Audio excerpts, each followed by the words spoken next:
బంగారం అంటే ఇన్నాళ్ళు మనకు గుర్తుకు వచ్చేది కర్ణాటకలోని కేజీఎఫ్ మాత్రమే.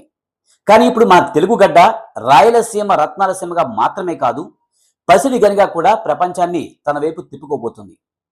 ఆంధ్రప్రదేశ్లోని కర్నూలు జిల్లా తొగ్గలి మండలం జొన్నగిరి గ్రామంలో దేశంలోనే అతిపెద్ద ప్రైవేట్ రంగానికి చెందిన బంగారు గనిలో వాణిజ్యపరమైన ఉత్పత్తి ప్రారంభమైంది.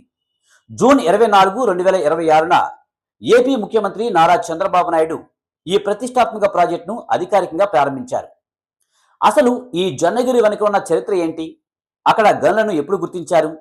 ఇది ప్రభుత్వాందా లేక ప్రైవేటుదా? ఎవరికీ తెలియని ఆసక్తికరమైన విషయాలు ఇప్పుడు తెలుసుకుందాం. ఈ వీడియో చాలా ఇంట్రెస్టింగ్గా ఉండబోతుంది. పూర్తిగా చూడండి. అలాగే ఈ వీడియో మీకు వర్త్ అనిపిస్తే సబ్స్క్రైబ్ చేయండి. స్వతంత్ర భారతదేశ చరిత్రలో ఇప్పటి వరకు కేవలం ప్రభుత్వ రంగ సంస్థలు మాత్రమే బంగారు తవ్వకాలు జరిపాయి. కానీ ఈ జొన్నగిరి ప్రాజెక్ట్ భారతదేశంలోని మొట్టమొదటి పూర్తి స్థాయి ప్రైవేట్ రంగ సువర్ణ గని. దీనిని దాదాపు 405 కోట్ల రూపాయల భారీ పెట్టుబడితో Geo Mysore Services India Private Limited మరియు డెక్కన్ గోల్డ్ మైన్స్ సంస్థలు సంయుక్తంగా నిర్మించి నిర్వహిస్తున్నాయి. వీటిని Triveni Group, Lloyds Metals and Energy బ్యాకప్గా నిలిచాయి.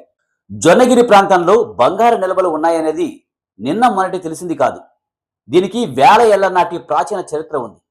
అశోక చక్రవర్తి కాలంలో, ఆ తర్వాత శ్రీకృష్ణ దేవరాయల పాలనలో ఈ ప్రాంతాన్ని స్వర్ణగిరి అని పిలిచేవారట. ఎందుకంటే ఇక్కడ భూమిలో బంగారం దొరికేది.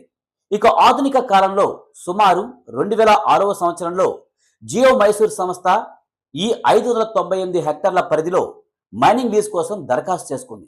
2008లో దీనికి అనుమతులు రాగా సుదీర్ఘమైన పరిశోధనలు, మినీ ప్లాంట్ ప్రయోగాల తర్వాత 2026లో పూర్తి స్థాయిలో కమర్షియల్ ప్రొడక్షన్ మొదలైంది. ఈ సంస్థకు 2043 వరకు, ఆ తర్వాత మరో 50 ఏళ్ల వరకు తవ్వకాలు జరపడానికి అన్ని అనుమతులు ఉన్నాయి. ఇది పూర్తి ప్రైవేటు పెట్టుబడితో నడుస్తున్న ప్రాజెక్ట్ అయినప్పటికీ ప్రభుత్వం ఇందులో కీలక భాగస్వామిగా ఉంటుంది. ఎలాగంటే భూమి కేటాయింపులు, మౌలిక సదుపాయాలు మరియు హంద్రి నివా సుజల స్రవంతి పథకం ద్వారా ఈ పరిశ్రమకు అవసరమైన నీటి సరఫరాను ఏపీ ప్రభుత్వం అందించింది. దీనికి ప్రతిగా ఇక్కడ ఉత్పత్తి అయ్యే బంగారంలో 4% రాయల్టీ ప్రభుత్వానికి ఆదాయం రూపంలో లభిస్తుంది. కాబట్టి ఇది ప్రైవేటు మేనేజ్మెంట్లో నడుస్తున్న ప్రభుత్వానికి భారీగా ఆదాయాన్ని తెచ్చిపెట్టే ప్రాజెక్ట్. ఇక ఎవరికీ తెలియని కొన్ని ఆశ్చర్యకరమైన నిజాలు. మనం సాధారణంగా టన్నుల కొద్దీ బంగారం నేరుగా దొరుకుతుందని అనుకుంటాం. కానీ ఇక్కడ గనుల లెక్క ప్రకారం దాదాపు 1000 కిలోల బంగారు ఖనిజం ఉన్న రాళ్లను తవ్వి క్రషింగ్ చేసి కెమికల్ ప్రాసెస్ ద్వారా శుద్ధి చేస్తే కేవలం 700 గ్రాముల స్వచ్ఛమైన బంగారం మాత్రమే వస్తుంది. ప్రస్తుత అంచనాల ప్రకారం ఈ జొన్నగిరి గనిలో దాదాపు 1 కోటి టన్నుల బంగారు ఖనిజ నిల్వలు ఉన్నాయి. అంటే దాదాపు 50 టన్నుల స్వచ్ఛమైన బంగారం ఇక్కడ దాగి ఉందన్నమాట.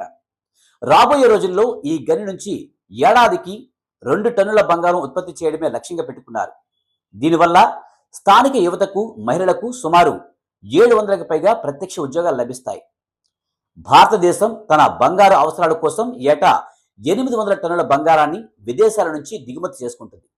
అలాంటి తరుణంలో మన రాయలసీమ జొన్నగిరి గని దేశాన్ని ఆత్మనిర్భర్ భారత్ వైపు నడిపించడంలో ఒక అద్భుతమైన మైలురాయిగా నిలవబోతుంది.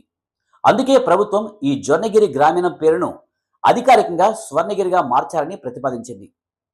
తెలుగు నేలపై మొదలైన ఈ బంగారు అధ్యాయంపై మీ అభిప్రాయాన్ని కామెంట్ రూపంలో తెలియజేయండి. మరిన్ని ఇంట్రెస్టింగ్ టాపిక్స్ కోసం ఛానల్ని సబ్స్క్రైబ్ చేసుకోవడం మర్చిపోకండి. Thank you.